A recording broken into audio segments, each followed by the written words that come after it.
भंडारा शहर का राजनीतिक माहौल नगर परिषद चुनाव के चलते गर्माता जा रहा है। इसी क्रम में राज्य के उप मुख्यमंत्री एकनाथ शिंदे ने भंडारा के दशहरा मैदान में दोपहर को एक विशाल सार्वजनिक सभा को संबोधित किया। सभा के दौरान मंच पर भंडारा के विधायक नरेंद्र भोंडेकर भी मौजूद रहे। उन्होंने पत्रकारों को जानकारी दी कि शिवसेना शिंदे गठ की ओर से नगर परिषद के 35 उम्मीदवार चुनावी मैदान में उतरे गए। साथ ही नगराध्यक्ष पद के लिए अश्विनी भोंडेकर को अधिकृत उम्मीदवार घोषित किया गया है। विधायक भोंडेकर ने सभा में कहा कि बीते कार्यकाल में शहर में विकास कार्यों को जनता ने देखा है।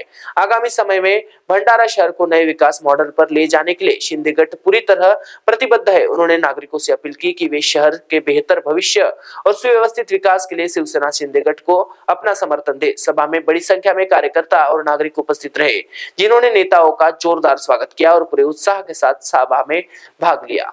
काल खूप मोठ्या प्रमाणात आमचे कार्यकर्ते, मित्र आणि बंधू भगिनी होते, महिला मोठ्या प्रमाणात होते आणि काल पण सगळं ऐकण्यासाठी शिंदे साहेबांना सगळे गर्दी झाली होती। आणि ह्या शिंदे साहेबांनी काल एक खूप सुंदर बोललेत की आम्ही टीकेला विकास कामांना उत्तर देऊ आणि त्यांनी बोललेत का विकासाकडे आपला फोकस असायला पाहिजे।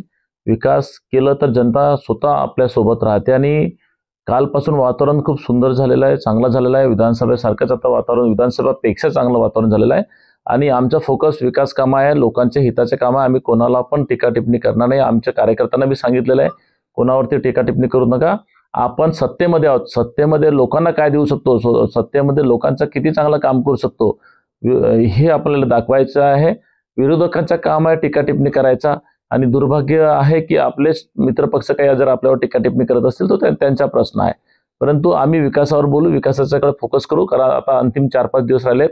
निगेटिव्ह बोलण्यापेक्षा सकारात्मक लोकांमध्ये जर गेलं तर लोकांचा जास्त प्रतिसाद वाढते आणि आम्ही मोठ्या प्रकाराने आम्ही जिंकतोय हे तेवढंच खरं आहे। कारण आम्हाला जे लोक भेटायला येतात, सांगतात, आपल्या सगळ्यांच्या मार्फत जे आम्हाला माहिती पडते का चांगला प्रतिसाद आहे आणि उच्च शिक्षित जे आहे डॉक्टर अश्विनी भोंडेकर याचा वक्तृत्वाची खूप चर्चा सुरू आहे। तर नक्कीच याचा पण मोठा फायदा होईल आणि आम्ही मोठ्या फरकाने जिंकतोय।